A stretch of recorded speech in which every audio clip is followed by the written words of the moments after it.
নবীজির মৃত্যুর সময় জিবরাইল আলাইহিস সালাম আসলেন। এসে নবীজিকে সালাম দিলেন আর বললেন, হে আল্লাহ রসুল, আল্লাহ আপনাকে সালাম দিয়েছেন আর জানতে চেয়েছেন আপনি কেমন আছেন।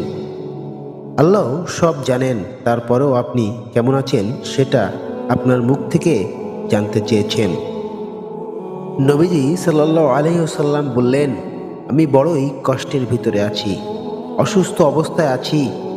তখন জিবরাইল আলাইহিস সালাম বললেন, ইয়া রাসূলুল্লাহ সাল্লাল্লাহু আলাইহি ওয়াসাল্লাম, আমার সাথে আজ একজন নতুন ফেরেশতা এসেছে, যে ফেরেশতা কোনো মানুষের কাছে আসার জন্য কোনোদিন অনুমতি চায় নাই আর কোনোদিন অনুমতি চাইবেও না। শুধু আপনার অনুমতি চাই আপনার কাছে আসার জন্য। আর সেই ফেরেশতার নাম মালাকুল মউত। মালাকুল মউত রাসূলুল্লাহ সাল্লাল্লাহু আলাইহি সাল্লামের অনুমতি নিয়ে রাসূলুল্লাহ সাল্লাল্লাহু আলাইহি সাল্লামের জান মোবারকের কাছে এসে সালাম দিলেন। বললেন, ইয়া রাসূলুল্লাহ সাল্লাল্লাহু আলাইহি ওয়াসাল্লাম, আমি আদম রাদিয়াল্লাহু আনহু থেকে শুরু করে এই পর্যন্ত যত মানুষের জান কবজ করেছি আর কিয়ামত পর্যন্ত যত মানুষের জান কবজ করব, কারোর কাছে অনুমতি চাইনি আর চাওয়ার আমার লাগবেও না। কিন্তু আজকে আসার সময় আল্লাহ বললেন আমি যেন আপনার অনুমতি চাই। নবীজি বললেন, মালাকুল মউত, আমি যদি অনুমতি না দেই? মালাকুল মউত বললেন, ইয়া রাসূলুল্লাহ, আল্লাহ বলেছেন যদি অনুমতি না পাও ফিরে এসো। আল্লাহু আকবার।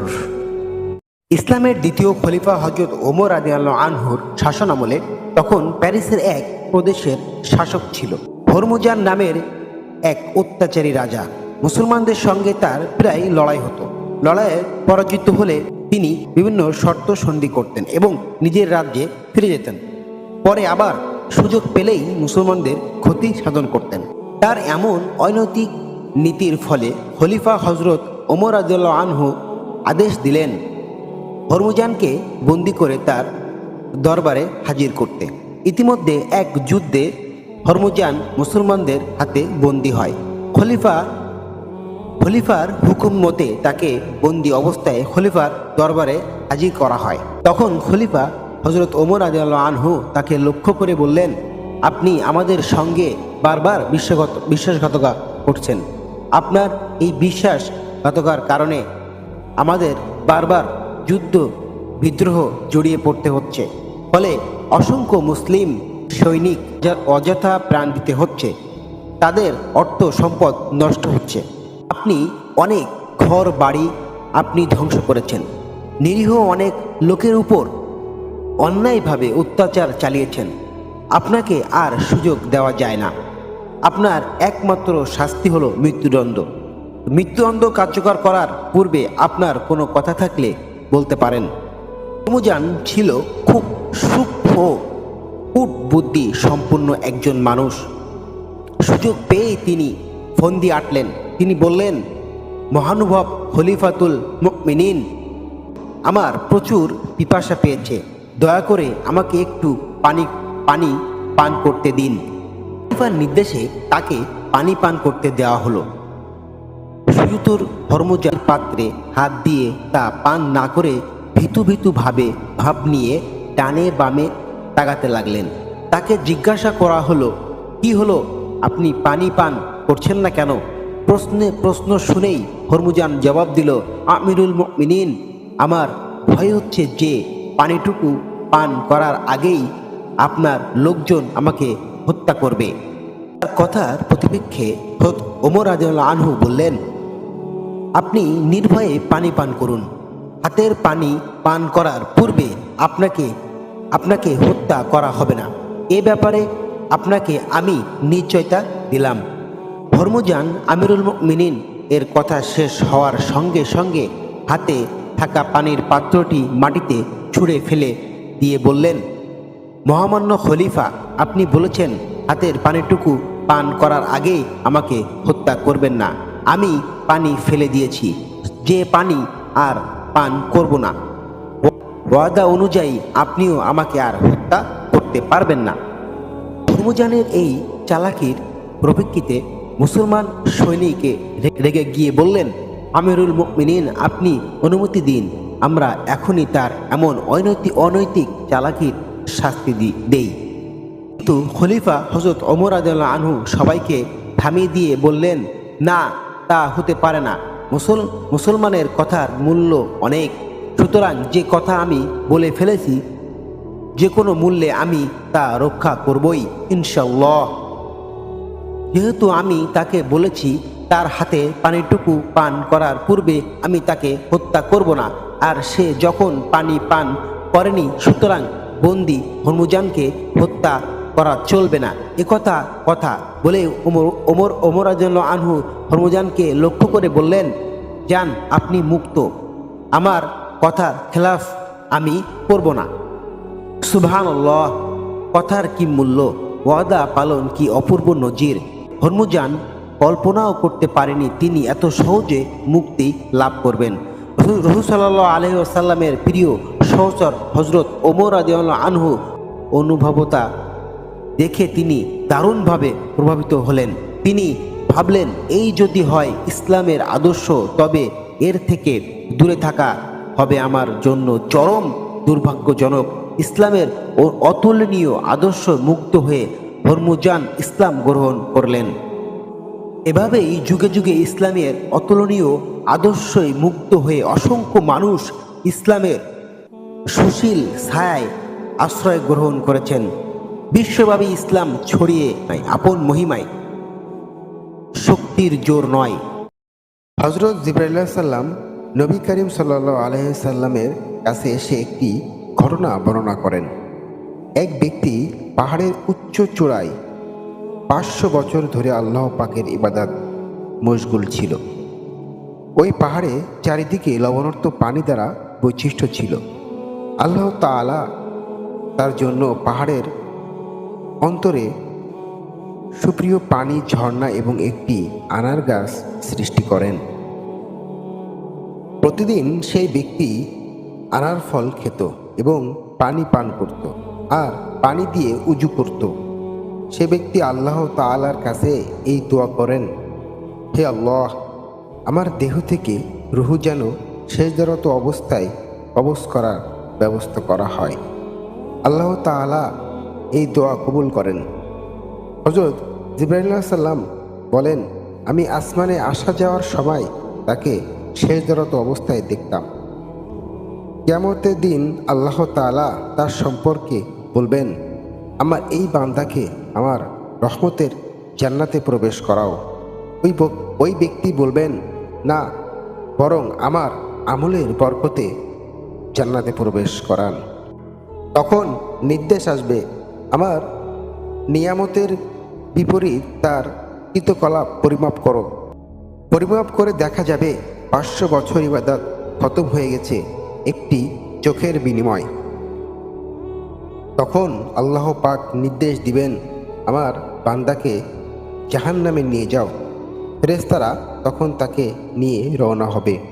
কিছুদূর যাওয়ার পরেই ওই ব্যক্তি আরজ করবে, হে আল্লাহ, আমাকে তোমার রহমতের জান্নাতে প্রবেশ করাও। নির্দেশ আসবে, তবে ফিরিয়ে নিয়ে আসো। আল্লাহ পাকের নিকট ফিরিয়ে আনার পর তাকে কিছু প্রশ্ন করা হবে। তখন আল্লাহ পাক তাকে প্রশ্ন করবেন, তোমাকে কে সৃষ্টি করেছেন? ওই ব্যক্তি প্রশ্নের উত্তরে বলবেন, হে আল্লাহ, আপনি। এই কাজটি তোমার আমল না আমার রহমতের বরকতে হয়েছে? লোকটি বলবেন, আপনার রহমতে। আল্লাহ পাক আবারও বলবেন, তোমাকে 500 বছর ইবাদত করার শক্তি ও তৌফিক কে দিয়েছেন? লোকটি বলবেন, হে আল্লাহ, আপনি। আল্লাহ পাক বলবেন, সমুদ্রের মাঝে পাহাড়ের উপর তোমাকে কে পৌঁছাইছে? লবণাক্ত পানির মাঝে সুপ্রিয় পানি ব্যবস্থা কে করেছে? আনার গাছ কে সৃষ্টি করেছে? তোমার দরখাস্ত মোতাবেক সেজদারত অবস্থায় তোমার রূহ কবজ করার ব্যবস্থা কে করেছে? লোকটি বলবেন, হে পরওয়ারদিগার, আপনি।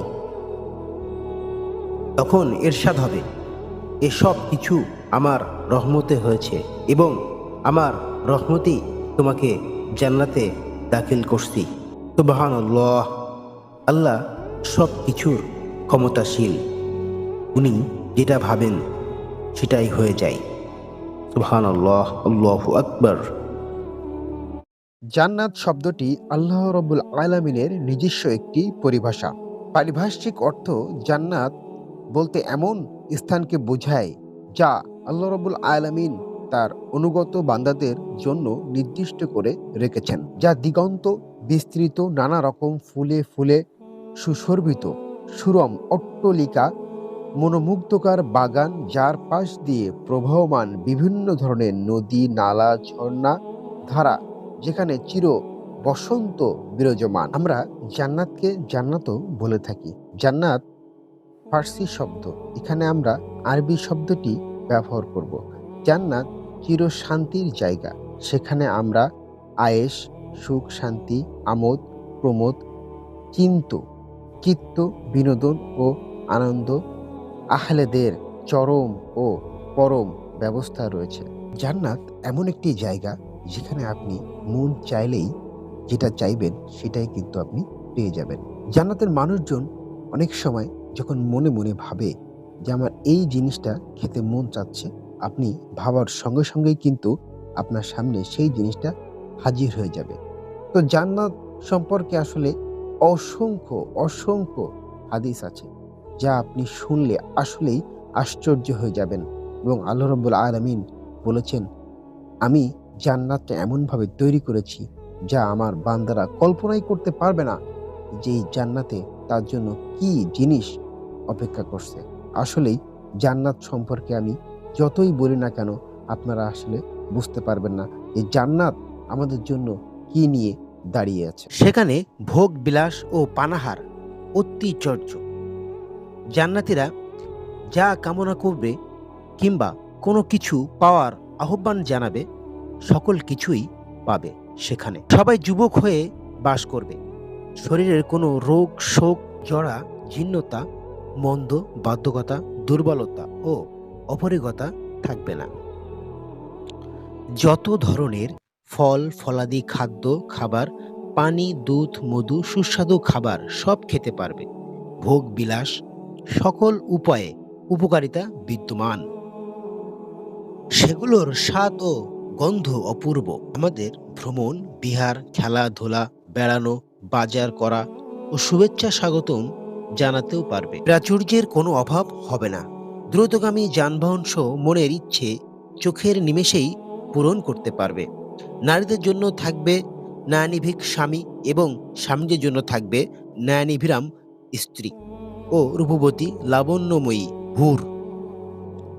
তারা সেখানে সুখী সুন্দর জীবনযাপন করবে। মানুষ সেখানে পোশাক পায়খানা থেকে মুক্ত থাকবে এবং নারীরা ঋতুমুক্ত হবে। এক কথায় পরম চরম শান্তি বলতে যা বোঝায় তা সবই জান্নাতে পাওয়া যাবে। দুনিয়ার সুখ শান্তি যত ব্যবস্থায় আছে, জান্নাতের সুখ শান্তির তুলনা তা কিছুই নয়, বরং তা দুনিয়ার সকল আরাম আয়েশকে হার মানাবে। মানুষ সুখ পেতে চায়, তাই পরম সুখ লাভের প্রতিযোগিতায় অবতীর্ণ হওয়া উচিত।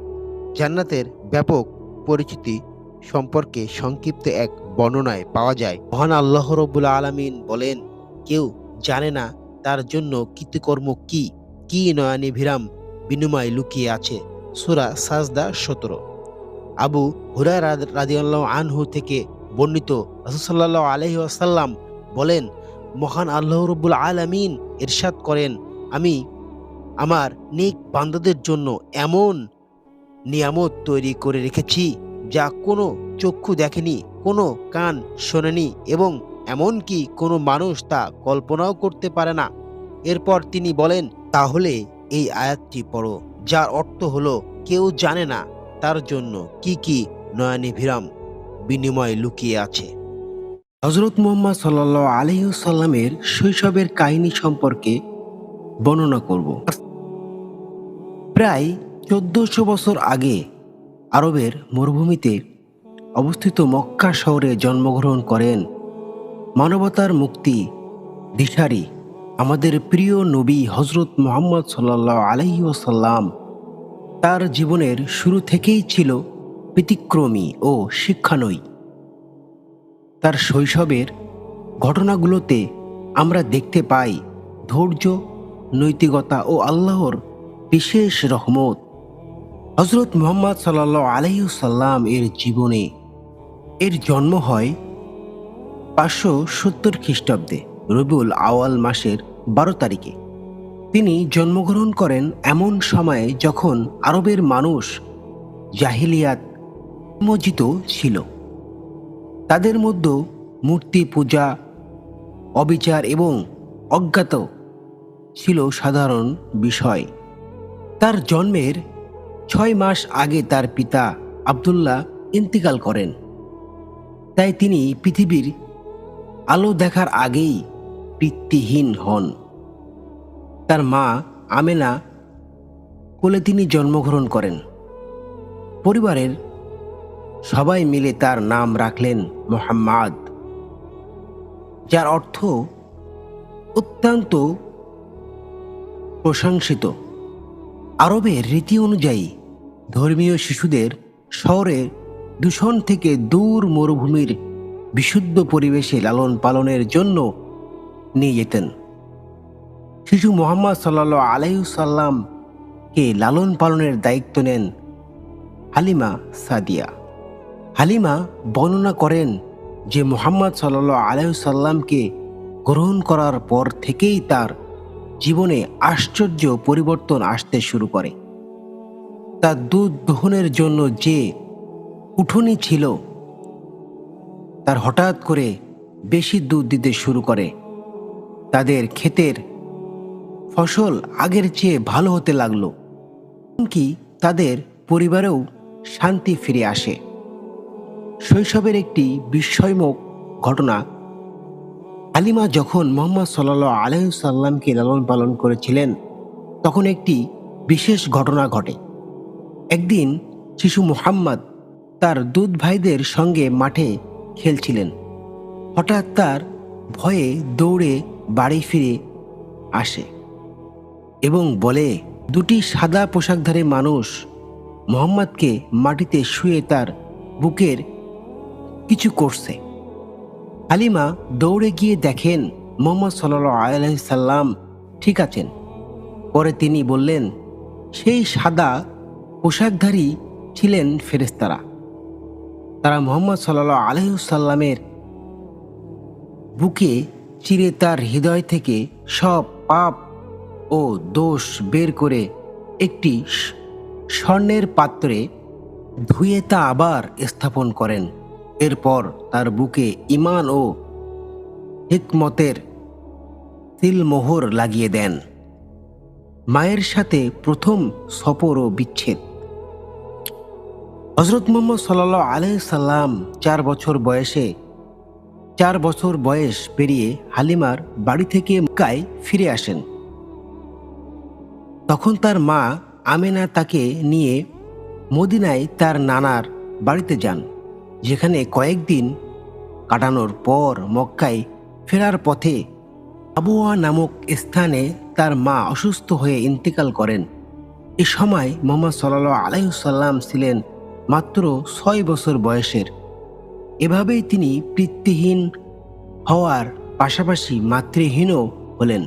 এরপর তার দাদা আব্দুল্লাহ মুতাল্লিব তাকে নিজের কাছে রাখেন।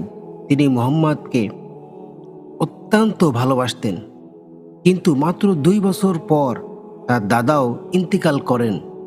তবুও মুহাম্মদ সাল্লাল্লাহু আলাইহি সাল্লামের দায়িত্ব নেন তার চাচা আবু তালেব। চাচা আবু তালেব ছিলেন একজন সম্মানিত ব্যবসায়ী। তিনি মুহাম্মদ সাল্লাল্লাহু আলাইহি সাল্লামকে নিজের সন্তানের মতো ভালোবাসতেন। তার সঙ্গে মুহাম্মদ সাল্লাল্লাহু আলাইহি সাল্লাম বড় হতে থাকেন। চাচার গৃহ থেকেই তিনি ধীরে ধীরে সততা, মহানুভবতা এবং আত্মবিশ্বাসের শিক্ষা পান। একবার চাচার সঙ্গে মুহাম্মদ সাল্লাল্লাহু আলাইহি সাল্লাম ব্যবসার কাজের উদ্দেশ্যে যাত্রা শুরু করেন। এই সফরে তিনি অনেক কিছু শেখেন। এবং বাণিজ্যের প্রাথমিক জ্ঞান লাভ করেন। এ সফরে তিনি খ্রিস্টান সন্ন্যাসীর সঙ্গে সাক্ষাৎ করেন। বাহিরা মুহাম্মদ সাল্লাল্লাহু আলাইহি সাল্লামের মধ্যে নবুয়তের আলামত দেখে বললেন, এই শিশুটি একদিন মহানবী হবে, তাকে সবসময় সুরক্ষিত রাখুন। শৈশবের বিশেষ গুণবলী। হযরত মুহাম্মদ সাল্লাল্লাহু আলাইহি সাল্লামের শৈশব থেকেই কিছু গুণবলী স্পষ্ট হয়ে ওঠে, যা অন্য শিশুদের মধ্যে দেখা যেত না। সততা ও আমানতদারিতা। তিনি কখনো মিথ্যা বলতেন না।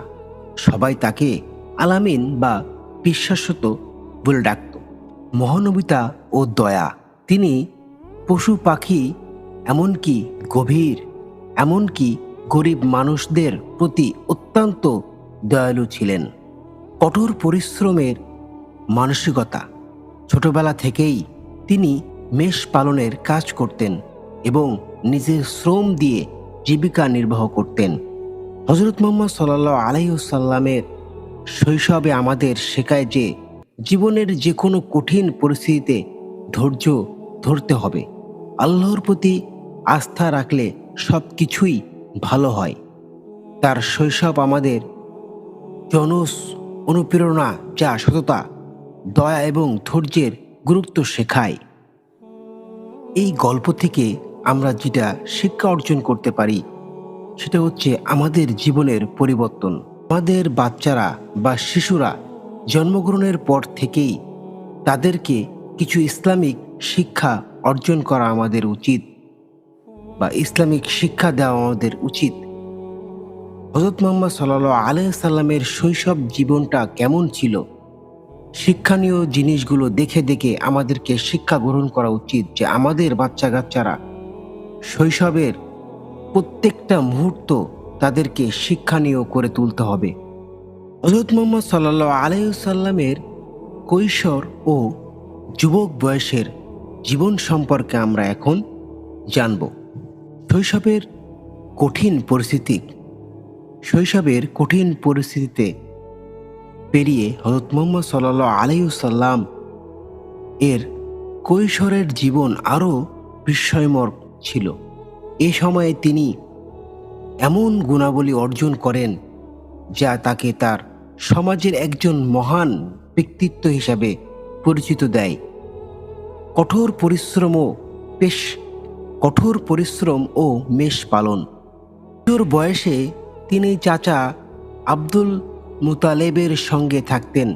পরিবারের আর্থিক কষ্ট ছিল, তাই তিনি ছোটবেলা থেকেই কাজ শুরু করেন। তিনি মক্কার আশেপাশে মেষ পালনের কাজ করতেন। এই কাজ তার মধ্যে ধৈর্য, দায়িত্ববোধ এবং প্রকৃতির সঙ্গে ঘনিষ্ঠতা তৈরি করেন। তিনি বলেন, আল্লাহর পক্ষ থেকে সব নবী এক সময় মেষ পালন করেছেন। সততা ও আমানতদারিতা। মহানবী সাল্লাল্লাহু আলাইহি ওয়াসাল্লাম ছোটবেলা থেকেই সততার উদাহরণ ছিলেন। তিনি কখনো মিথ্যা বলতেন না এবং কাউকে ধোঁকা দিতেন না। মক্কার লোকেরা তাকে আলামিন বা বিশ্বস্ত বলে ডাকত। একবার একজন মক্কার ধনী ব্যক্তি তাকে কিছু পণ্য বেচার জন্য দিয়েছিলেন। মুহাম্মদ সাল্লাল্লাহু আলাইহি ওয়াসাল্লাম সঠিক দামে তা বিক্রয় করেন এবং পুরো আয় মালিককে ফেরত দেন। এই সততার জন্য মানুষ তার প্রতি গভীর আস্থা রাখত। তায়েফের সেই হৃদয় বিদারক ঘটনা। রাসূল সাল্লাল্লাহু আলাইহি ওয়াসাল্লাম ইসলামের দাওয়াত পৌঁছে দিতে মক্কার বাইরে গিয়ে বিভিন্ন স্থানে মানুষকে ইসলামের দিকে আহ্বান করতেন। একদিন তিনি তায়েফের শহরে গিয়েছিলেন, যেখানে তখনকার সমাজের অভিজাত ও প্রভাবশালী লোকজন বসবাস করত। রাসূল সাল্লাল্লাহু আলাইহি ওয়াসাল্লাম তাদের কাছে গিয়ে ইসলামের দাওয়াত দিলেন, কিন্তু তারা তার কথায় কোনো গুরুত্ব দিলেন না, বরং তাকে উপহাস করে তাকে মিথ্যাবাদী বলে আখ্যাত দিলেন। তারা এতটাই নিষ্ঠুর হয়ে উঠল যে রাসূল সাল্লাল্লাহু আলাইহি ওয়াসাল্লামকে শহর থেকে বের করে দেওয়ার জন্য শিশুদের জড়ো করল। তারা রাসূল সাল্লাল্লাহু আলাইহি ওয়াসাল্লামের দিকে পাথর নিক্ষেপ করতে লাগলো। এমনকি তার জুতাও রক্তে ভিজে গিয়েছিল। এক পর্যায়ে তিনি অত্যন্ত ক্লান্ত হয়ে একটি বাগানের পাশে আশ্রয় নিলেন।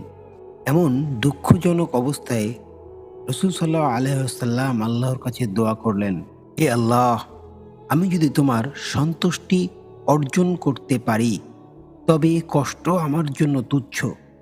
হে আল্লাহ, এদের তুমি হিদায়াত দাও, কারণ এরা জানে না যে আমি কে। এই কথাগুলো আল্লাহর প্রতি রাসূল সাল্লাল্লাহু আলাইহি ওয়াসাল্লামের অসীম ভালোবাসা ও ধৈর্যের পরিচয় বহন করে।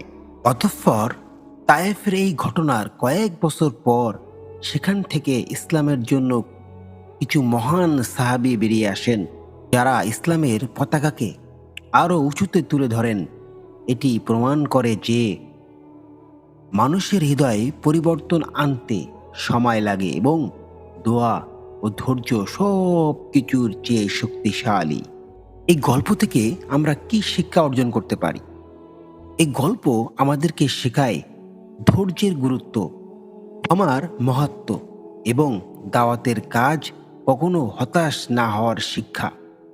রাসূল সাল্লাল্লাহু আলাইহি ওয়াসাল্লামের জীবনে এই অংশ শুনে অনেকের চোখে পানিও চলে আসতে পারে, কারণ এটি মানবতার প্রতি তার অপর ভালোবাসা ও আল্লাহর প্রতি গভীর ঈমান এক বিরল উদাহরণ। পরিশেষে আমরা যেটা বুঝি যে মহান রব্বুল আলামিন ধৈর্য ধারণকারীকে সম্ভব পছন্দ করেন। এই জন্য আমাদের প্রত্যেকের ধৈর্য অবশ্যই রাখতে হবে। যেখানে নবী করিম সাল্লাল্লাহু আলাইহি ওয়াসাল্লাম এত কষ্ট পাওয়ার পরেও, রক্তাক্ত হওয়ার পরেও যিনি কখনোই শত্রুদের জন্য বদদোয়া করে নাই, বরংস আল্লাহর কাছে তাদের জন্য হিদায়াতের দোয়া করেছে। এই জন্য আমরা অবশ্যই কারোর সাথে খারাপ আচরণ হয়ে গেলে তার জন্য বদদোয়া থেকে বিরত থাকি, বরঞ্চ তার জন্য আমরা সর্বদা হিদায়াতের দোয়া করতে পারি। তার কারণ ওই মানুষগুলো যখন সেই খারাপ কাজ থেকে বিরত হয়ে ভালো হয়ে চলে আসবে, তখনই প্রকৃত মানুষ হয়ে দাঁড়াবে। মহানবী হযরত মুহাম্মদ সাল্লাল্লাহু আলাইহি ওয়াসাল্লামের জীবনের আরেকটি অত্যন্ত গুরুত্বপূর্ণ এবং শিক্ষণীয় ঘটনা হলো সাদকা ও সততার উদাহরণ। কাবা শরীফের পুনর্নির্মাণ ও হাজরে সাওয়াদ স্থাপনের ঘটনা। কাবা শরীফ পুনর্নির্মাণ ও হাজরে সাদআ স্থাপনের ঘটনা। কাবা শরীফে একবার বন্যা হয়, যার ফলে কাবার দেওয়াল কিছুটা ক্ষতিগ্রস্ত হয়। তখন মক্কার কুরাইশ গোত্রসমূহ একত্র হয়ে সিদ্ধান্ত নেয় তারা কাবা পুনর্নির্মাণ করবেন। কাজ শুরু হয় এবং গোত্রের সবাই এতে অংশগ্রহণ করে, কিন্তু হাজরে সাদওয়া পবিত্র কালো পাথর স্থাপনের সময় বিরোধ দেখা দেয়। হাজরে সাওয়াত কাবার একটি গুরুত্বপূর্ণ অংশ এবং এটি পুনরায় স্থাপনের সম্মান পেতে প্রতিটা গোত্রের আগ্রহী ছিল। এই বিরোধ এমন পর্যায়ে পৌঁছাইছিল যে রক্তপাতের আশঙ্কাও দেখা দেয়। সমস্যার সমাধান কিভাবে হবে? মক্কা নেতারা একমত হন যে কাবার চত্বরে যিনি প্রথম প্রবেশ করবেন তিনি এই সমস্যার সমাধান করবেন। আল্লাহর ইচ্ছায় সবার আগেই প্রবেশ করেন হযরত মুহাম্মদ সাল্লাল্লাহু আলাইহি ওয়াসাল্লাম, যখন তার বয়স ছিল প্রায় ৩৫ বছর। তার সততা এবং বিচক্ষণতার জন্য তাকে সবাই আল আমিন, বিশ্বস্ত নামে ডাকত এবং তার সিদ্ধান্ত সবাই আস্থা রাখত। মহানবী সাল্লাল্লাহু আলাইহি সাল্লামের বিচক্ষণ সমাধান দিলেন। মহানবী সাল্লাল্লাহু আলাইহি সাল্লাম সবাইকে শান্ত করেন এবং একটি চাদর নিয়ে আসতে বললেন। এরপর তিনি হাজরে সাওয়াতকে চাদরের উপর রাখেন এবং প্রতিটি গোত্রের প্রধানকে চাদরের কোণা ধরে তা উত্তোলন করতে বললেন। পাথরটির নির্ধারিত স্থানে নিয়ে যাওয়ার পর তিনি নিজ হাতে সেটা স্থাপন করলেন। এই ঘটনার শিক্ষা হলো বিচক্ষণতা ও নেতৃত্ব, মহানবী সাল্লাল্লাহু আলাইহি সাল্লামের কৌশল ও নেতৃত্ব গুণাবলী এই ঘটনার প্রকাশিত হয়েছে। সমঝোতার উদাহরণ: সবার মতামতকে সম্মান জানিয়ে তিনি সমস্যার সমাধান করেন। মানবতার প্রতি ভালোবাসা: তিনি এমন একটি সমাধান দেন যা কারোর প্রতি অবিচার করেননি এবং সমঝোতা এড়িয়ে সবাইকে একত্রিত করেছে। এবং সততার গুরুত্ব: তার সততা ও বিশ্বাস ত্যাগের কারণে সবাই তার সিদ্ধান্ত মেনে নিয়েছিল। এই গল্প শুধু মহানবী সাল্লাল্লাহু আলাইহি সাল্লামের জীবনের একটি গুরুত্বপূর্ণ ঘটনা নয়, বরং এটি মানব সমাজের একতা, শান্তি ও ন্যায় বিচারের একটি সুন্দর দৃষ্টান্ত। আমিন। দর্শক বন্ধু, সবাই ভালো থাকবেন। এই গল্প থেকে আমরা যেটা শিক্ষা অর্জন করলাম সেটা হচ্ছে সর্বদা মহান রব্বুল আলামিনের সত্য এবং মহান রব্বুল আলামিনের শিক্ষা অনুযায়ী হযরত ইব্রাহিম আলাইহিস সালাম ও তার পিতা আজারের গল্প, সত্য ও ভ্রান্ত সংঘাত। হযরত ইব্রাহিম আলাইহিস সালাম ছিলেন আল্লাহর একজন মহান নবী, যিনি তাওহীদ, এক আল্লাহর প্রতি বিশ্বাস বার্তা প্রচার করতেন। কিন্তু তার জন্ম এমন এক সমাজে হয়েছিল যেখানে মূর্তি পূজা ছিল। তার নিজের পিতা আজার ছিলেন একজন মূর্তি নির্মাতা। এই গল্প পিতার ইব্রাহিম আলাইহিস সালামের ভালোবাসা, সত্যের প্রতি তার দৃঢ় এবং আল্লাহর উপর তার অগাধ বিশ্বাসের চমৎকার উদাহরণ। সমাজের বাস্তবতা ও পিতার বিশ্বাস: ইব্রাহিম আলাইহিস সালাম ছোটবেলা থেকেই তাওহীদের প্রতি বিশ্বাস ছিলেন। তিনি আকাশ, চাঁদ এবং সূর্যের দিকে তাকিয়ে উপলব্ধি করেছিলেন যে এগুলো আল্লাহর সৃষ্টি আর একমাত্র আল্লাহ সর্বশক্তিমান। কিন্তু তার সমাজের লোকেরা মূর্তি পূজা করত। তাদের বিশ্বাস ছিল যে এই মূর্তিগুলাই তাদের রক্ষাকারী। তার পিতা আজহার নিজেই মূর্তি তৈরি করতেন এবং সেগুলো বিক্রিও করতেন। ইব্রাহিম আলাইহিস সালাম তার পিতার প্রতি গভীর শ্রদ্ধাশীল ছিলেন, কিন্তু তিনি মূর্তি পূজার বিষয়টি মেনে নিতে পারছিলেন না। তিনি একদিন তার পিতার কাছে বললেন, হে আমার পিতা, আপনি কেন এমন কিছু পূজা করেন যা আপনার কোনো উপকার বা ক্ষতি করতে পারে না? আপনি কেন শয়তানের পথে অনুসরণ করছেন? আমি এমন এক জ্ঞান পেয়েছি যা আপনি পাননি। সঠিক পথে চলুন, আমি আপনাকে সঠিক পথে পরিচালিত করব। সূরা মায়দা 41-45।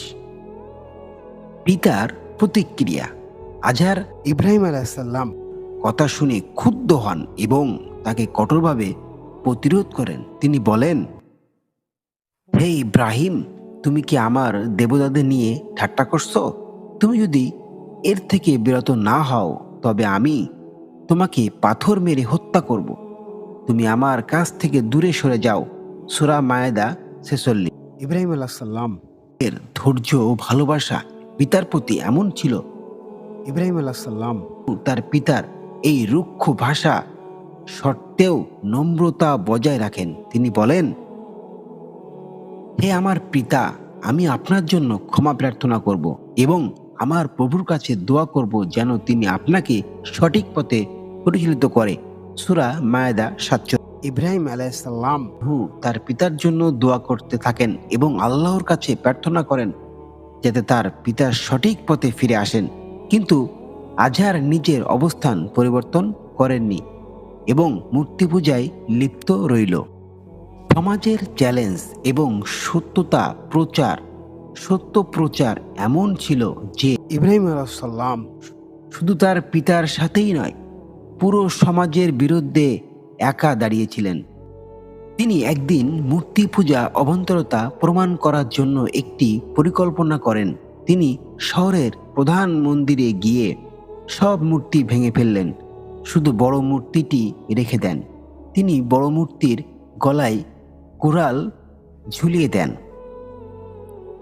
যখন লোকেরা ফিরে এসে মূর্তিগুলো ভাঙা অবস্থায় দেখে, তখন তারা ভীষণ রাগান্বিত হয়ে জিজ্ঞাসা করেন, এটা কে করেছে? ইব্রাহিম আলাইসাল্লাম জবাব দেন, বড় মূর্তিটি করেছে। আপনারা যদি বিশ্বাস করেন তবে তাকে জিজ্ঞাসা করেন। এ কথা শুনে লোকেরা লজ্জিত হয়, কারণ তারা জানে মূর্তিগুলো কথা বলতে বা কিছু করতে সক্ষম নয়। কিন্তু তাদের অহংকার ও মূর্তি পূজার প্রতি অন্ধ বিশ্বাসের কারণে তারা ইব্রাহিম আলাইসাল্লামকে আগুনে পুড়িয়ে হত্যা করার পরিকল্পনা করে। আল্লাহর সাহায্য কেমন ছিল একটু ভেবে দেখি আমরা। তারা ইব্রাহিম আলাইসাল্লামকে কে একটি বিশাল আগুনে ফেলে দেওয়া হয়, কিন্তু আল্লাহ তার প্রতি রহমত করেন এবং আগুনকে আদেশ দেন, হে আগুন ঠান্ডা হয়ে যাও এবং ইব্রাহিমের জনস শান্তিময় হও। সূরা আল আম্বিয়া 69। আগুন ইব্রাহিম আলাইসাল্লামকে কোনো ক্ষতিই করতে পারেনি। এই অলৌকিক ঘটনা দেখে অনেক লোক তার প্রতি বিশ্বাস স্থাপন করে, যদিও তার পিতা এবং অনেক লোক তাওহীদ গ্রহণ করেনি। শিক্ষণীয় বিষয়গুলো আমরা একটু যদি ভেবে দেখি। 1 নম্বরে, পিতার প্রতি শ্রদ্ধা। ইব্রাহিম আলাইসাল্লাম তার পিতার প্রতি ভালোবাসা ও শ্রদ্ধা প্রদর্শন করতে যদিও তার পিতা মূর্তি পূজায় লিপ্ত ছিলেন। 2 নম্বর, সত্যের প্রতি অটল থাকা। তিনি একা পুরো সমাজের বিরুদ্ধে দাঁড়িয়ে সত্য প্রচার করেছিলেন, যেটা কিন্তু আসলে খুব অসম্ভব ছিল। 3 নম্বর, ধৈর্য ও নম্রতা। কঠিন পরিস্থিতিতেও তিনি শক্ত ও ধৈর্যশীল ছিলেন এবং সর্বদা আল্লাহর প্রতি বিশ্বাস তার ছিল। 4 নম্বর হচ্ছে আল্লাহর প্রতি বিশ্বাস। আল্লাহর উপর বিশ্বাস রাখার ফলে তিনি বড় থেকে বড় বিপদেও রক্ষা পেয়েছেন। হযরত ইব্রাহিম আলাইসাল্লাম এর এই কাহিনী আমাদের শেখায় যে প্রচার করতে হলে ধৈর্য, নম্রতা এবং দৃঢ় বিশ্বাস থাকা আবশ্যক। মা বাবার প্রতি ভালোবাসা ও তাদের জন্য দোয়া করাও অত্যন্ত গুরুত্বপূর্ণ, কারণ আল্লাহ পিতামাতার প্রতি দায়িত্ব পালনের বিশেষ গুরুত্ব দিয়েছেন। মহানবী হযরত মুহাম্মদ সাল্লাল্লাহু আলাইহি ওয়াসাল্লামের জীবনের আরেকটি অত্যন্ত গুরুত্বপূর্ণ এবং শিক্ষণীয় ঘটনা হলো সাদকা ও সততার উদাহরণ। কাবা শরীফের পুনর্নির্মাণ ও হাজরে সাওয়াদ স্থাপনের ঘটনা। কাবা শরীফ পুনর্নির্মাণ ও হাজরে সাদআ স্থাপনের ঘটনা। কাবা শরীফে একবার বন্যা হয়, যার ফলে কাবার দেওয়াল কিছুটা ক্ষতিগ্রস্ত হয়। তখন মক্কার কুরাইশ গোত্রসমূহ একত্র হয়ে সিদ্ধান্ত নেয় তারা কাবা পুনর্নির্মাণ করবেন। কাজ শুরু হয় এবং গোত্রের সবাই এতে অংশগ্রহণ করে, কিন্তু হাজরে সাদওয়া পবিত্র কালো পাথর স্থাপনের সময় বিরোধ দেখা দেয়। হাজরে সাওয়াত কাবার একটি গুরুত্বপূর্ণ অংশ এবং এটি পুনরায় স্থাপনের সম্মান পেতে প্রতিটা গোত্রের আগ্রহী ছিল। এই বিরোধ এমন পর্যায়ে পৌঁছাইছিল যে রক্তপাতের আশঙ্কাও দেখা দেয়। সমস্যার সমাধান কিভাবে হবে? মক্কা নেতারা একমত হন যে কাবার চত্বরে যিনি প্রথম প্রবেশ করবেন তিনি এই সমস্যার সমাধান করবেন। আল্লাহর ইচ্ছায় সবার আগেই প্রবেশ করেন হযরত মুহাম্মদ সাল্লাল্লাহু আলাইহি ওয়াসাল্লাম, যখন তার বয়স ছিল প্রায় ৩৫ বছর। তার সততা এবং বিচক্ষণতার জন্য তাকে সবাই আল আমিন, বিশ্বস্ত নামে ডাকত এবং তার সিদ্ধান্ত সবাই আস্থা রাখত। মহানবী সাল্লাল্লাহু আলাইহি সাল্লামের বিচক্ষণ সমাধান দিলেন। মহানবী সাল্লাল্লাহু আলাইহি সাল্লাম সবাইকে শান্ত করেন এবং একটি চাদর নিয়ে আসতে বললেন। এরপর তিনি হাজরে সাওয়াতকে চাদরের উপর রাখেন এবং প্রতিটি গোত্রের প্রধানকে চাদরের কোণা ধরে তা উত্তোলন করতে বললেন। পাথরটির নির্ধারিত স্থানে নিয়ে যাওয়ার পর তিনি নিজ হাতে সেটা স্থাপন করলেন। এই ঘটনার শিক্ষা হলো বিচক্ষণতা ও নেতৃত্ব। মহানবী সাল্লাল্লাহু আলাইহি সাল্লামের কৌশল ও নেতৃত্ব গুণাবলী এই ঘটনার প্রকাশিত হয়েছে। সমঝোতার উদাহরণ: সবার মতামতকে সম্মান জানিয়ে তিনি সমস্যার সমাধান করেন।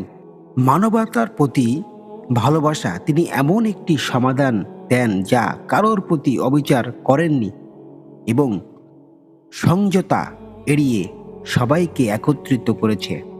এবং সততার গুরুত্ব: তার সততা ও বিশ্বাস ত্যাগের কারণে সবাই তার সিদ্ধান্ত মেনে নিয়েছিল।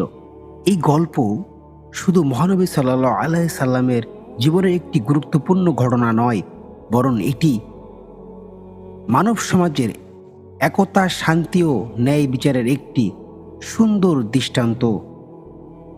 এই জন্য সর্বদা আমরা আল্লাহর প্রত্যেকটা হুকুম মেনে চলব ইনশাআল্লাহ। ও নবী ইউনুস আলাইহিসসালাম এর ধৈর্য। মহান আল্লাহ তাআলা মানব জাতির কল্যাণে অনেক নবী রসুল প্রেরণ করেছেন।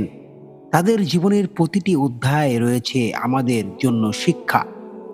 আজকের গল্পটি এমন এক নবী যিনি ছিলেন অসীম ধৈর্যের প্রতীক।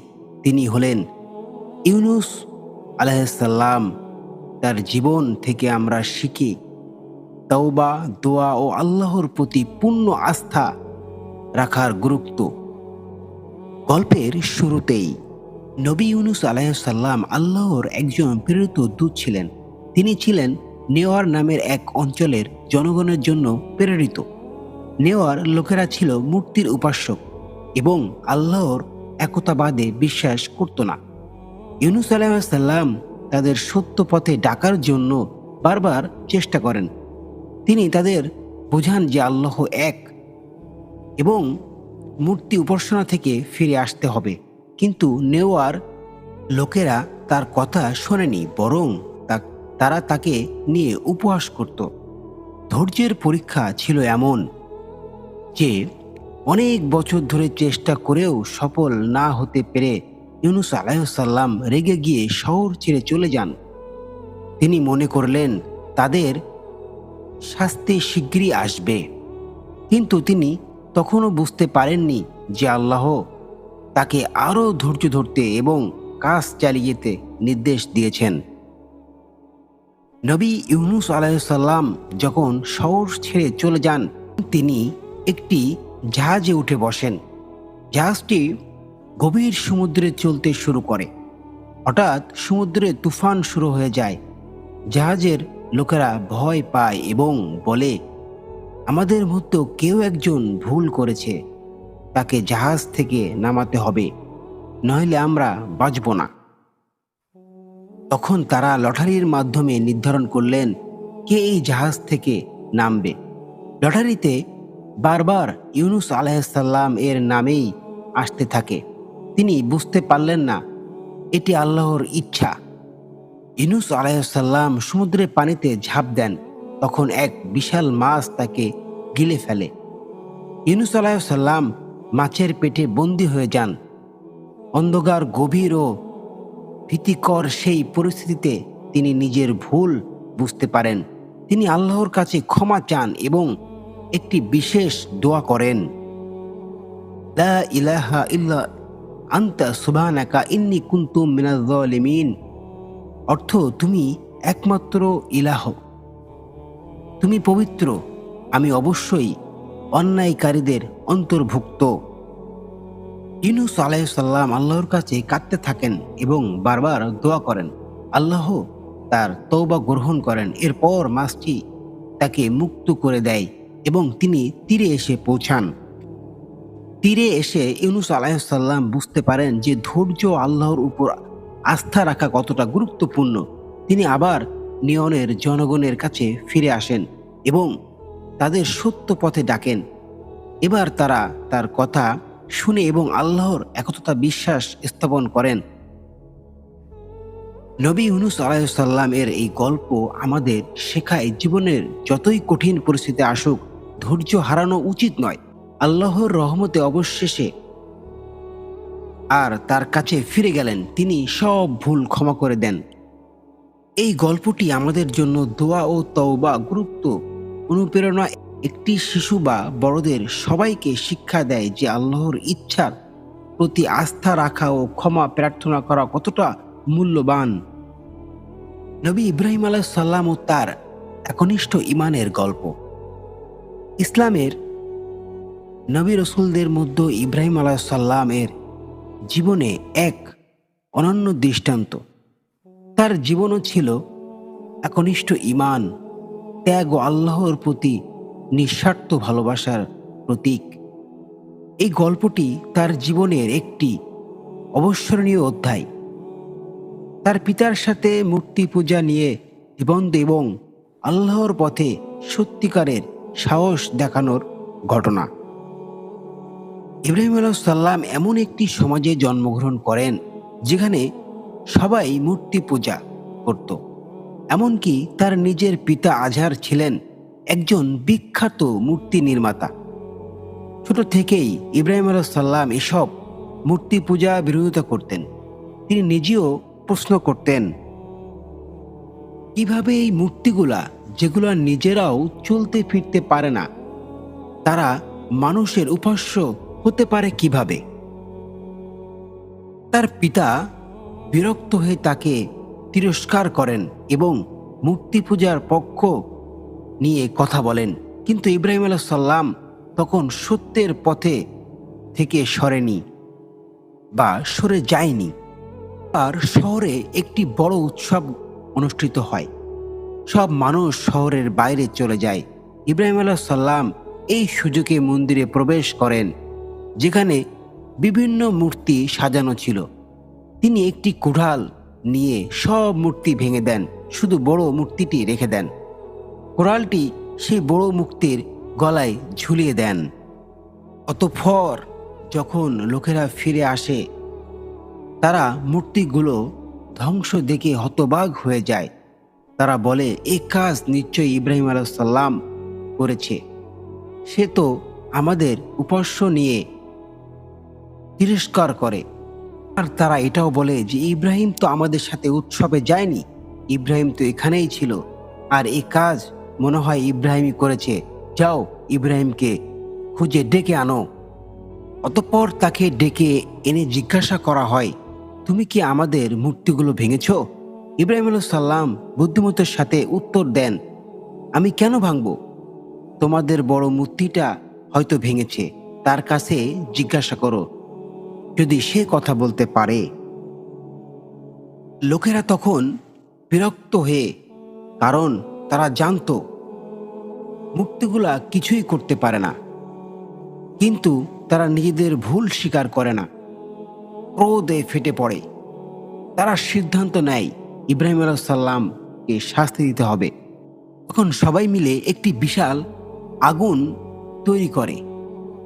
তারা ইব্রাহিম আলাইহিস সালামকে সেই আগুনে ফেলে দেয়, কিন্তু আল্লাহ তাআলা তাকে রক্ষা করেন। আগুন আল্লাহর আদেশে ঠান্ডা হয়ে যায় এবং ইব্রাহিম আলাইহিস সালাম অক্ষত অবস্থায় বের হয়ে আসে। এই ঘটনায় লোকেরা হতবাক হয়ে যায়। তাদের অনেকেই বুঝতে পারে ইব্রাহিম আলাইহিস সালাম সত্যি কথা বলছেন, তবে অনেকেই জিদ ধরে সত্য মেনে নিতে পারেননি। ইব্রাহিম আলাইহিস সালাম আমাদেরকে দেখিয়েছেন সত্যের পথ দৃঢ় থাকে এবং আল্লাহর প্রতি পূর্ণ আস্থা রাখা কতটা গুরুত্বপূর্ণ। মূর্তি পূজার বিরুদ্ধে তার লড়াই শুরু শারীরিক নয়, বরং এটি ছিল জ্ঞান এবং যুক্তির লড়াই। তিনি আমাদের শেখান, আল্লাহর উপর নির্ভর করলে কোনো কিছুই আমাদের ক্ষতি করতে পারে না। এই গল্পটি আমাদের মনে করিয়ে দেয়, জীবনের প্রতিটি ক্ষেত্রে আমাদের আল্লাহর উপর ভরসা রাখতে হবে। তিনি আমাদের জন্য যা নির্ধারণ করেন সেটাই সঠিক। ইব্রাহিম আলাইহিস সালাম এর জীবনে থেকে শিক্ষা নিয়ে আমরা নিজেদের ঈমান শক্তিশালী করতে পারি এবং যে কোনো পরীক্ষায় ধৈর্যশীল থাকতে শিখি। প্রিয় দর্শক, আশা করি আপনারা এই গল্পটি মনোযোগ সহকারে শুনেছেন। শয়তানের সৃষ্টি ছিল মানুষের জন্য পরীক্ষা স্বরূপ। ইবলিসকে মহান রব্বুল আলামিন মানুষের জন্য পরীক্ষা স্বরূপ সৃষ্টি করেন এবং কিয়ামত পর্যন্ত তার হায়াত দীর্ঘ করে দেন। মানুষকে আল্লাহর পথ থেকে বিচ্ছেদ করার জন্য ও তাকে ধোঁকা দেওয়ার জন্য শয়তানের একমাত্র কাজ সে মানুষকে বলে কুফরি করো, কিন্তু যখন সে কুফরি করে তখন শয়তান বলে আমি তোমার থেকে মুক্ত, আমি বিশ্ব প্রভু আল্লাহকে ভয় করি। হাসর 59/16। অন্যদিকে যুগে যুগে নবী রসুলগণের কাছে আল্লাহ রাব্বুল আলামিন কিতাব পাঠিয়েছেন মানুষকে সত্য পথ প্রদর্শন ব্যবস্থা অব্যাহত রাখার জন্যে। বাকারা 2/213। আদম থেকে শুরু করে শেষ নবী মুহাম্মদ সাল্লাল্লাহু আলাইহি সাল্লাম পর্যন্ত 1,24,000 পয়গম্বর দুনিয়াতে এসেছে এবং বর্তমানে সর্বশেষ ইলাহি গ্রন্থ পবিত্র কোরআন ধারক ও বাহক মুসলিম ওলামায়ে একরাম শেষ নবীর অরিস হিসাবে তিরমিজি, আহমাদ, আবু দাউদ ও মিসকাত 12। আল্লাহর প্রেরিত ওহির বিধান সমূহ বিশ্বব্যাপী পৌঁছে দেওয়ার দায়িত্ব পালন করে যাচ্ছেন। মায়েদা 5/67। পৃথিবীর চূড়ান্ত ধ্বংস তথ্য কিয়ামত অববাহিত কাল পূর্ব পর্যন্ত এই নিয়ম জারি থাকবে এবং শেষ নবীর ভবিষ্যৎবাণী অনুযায়ী পৃথিবীর এমন কোনো ব্যক্তি ও ঝুপড়ি ঘরও থাকবে না সেখানে আল্লাহর ইসলামের বাণী পৌঁছে দেবে না। আহমাদ মিশকাথা 42 ঈমান অধ্যায়। অবশেষে পৃথিবীতে যখন আল্লাহ বলার মতো কোনো লোক থাকবে না, অর্থ পৃথক তাওহীদের অনুসারী কোনো মুমিন বাকি থাকবে না, তখন আল্লাহর হুকুমে প্রলয় ঘনিত হবে এবং কিয়ামত সংশ্লিষ্ট হবে। মুসলিম মিসকাত 5516। মানুষের দেহগুলি সব মৃত্যুর পর মাটিতে মিশে যাবে, কিন্তু রূহগুলো ভালো বা মন্দ আমল অনুযায়ী ইল্লিন অথবা সিজ্জিন অবস্থান করবে। কিয়ামতের পরপরই আল্লাহর হুকুমে স্ব দেহ পুণ্য প্রবেশ করবে এবং চূড়ান্ত হিসাব নিকাশের জন্য সকল মানুষ শরীরের সৃষ্টিকর্তা আল্লাহর দরবারে নীতি হবে। মানুষের ঠিকানা 3টি হবে। 1. দারুদ দুনিয়া, অর্থ যেখানে আমরা এখন বসবাস করছি। 2. দারুল বরজক, অর্থ মৃত্যুর পর কবরের জগৎ। আর 3 হলো দারুল কাব্বার, অর্থ কিয়ামতের দিন শেষ বিচার, শেষ জান্নাত বা জাহান্নামের চিরস্থায়ী ঠিকানা। অতএব পৃথিবী হলো মানুষের জন্য সাময়িক পরীক্ষা ঘর মাত্র। জান্নাত থেকে নেমে আসা মানুষ এই পৃথিবীর স্থলে পরীক্ষা শেষে সুন্দর ফল লাভে পুনরায় জান্নাতে ফিরে যাবে, অথবা ব্যর্থ কর্ম হয়ে জাহান্নামে নিক্ষেপ হবে। অতঃপর সেখানেই হবে তাদের সর্বশেষ যাত্রা বিরতি এবং সেটাই হবে তাদের চূড়ান্ত ও চিরস্থায়ী ঠিকানা। আল্লাহ পাক বলেন, মাটি থেকে আমি তোমাদের সৃষ্টি করেছি, ওই মাটিতেই তোমাদের ফিরিয়ে নেব, অতঃপর ওই মাটি থেকেই আমি তোমাদেরকে পুনরায় বের করে আনব। তহা 20/55। অতঃপর বিচার শেষে কাফেরদেরকে হাঁকিয়ে নেওয়া হবে জাহান্নামের দিকে এবং মুক্তাদিদের নেওয়া হবে জান্নাতের।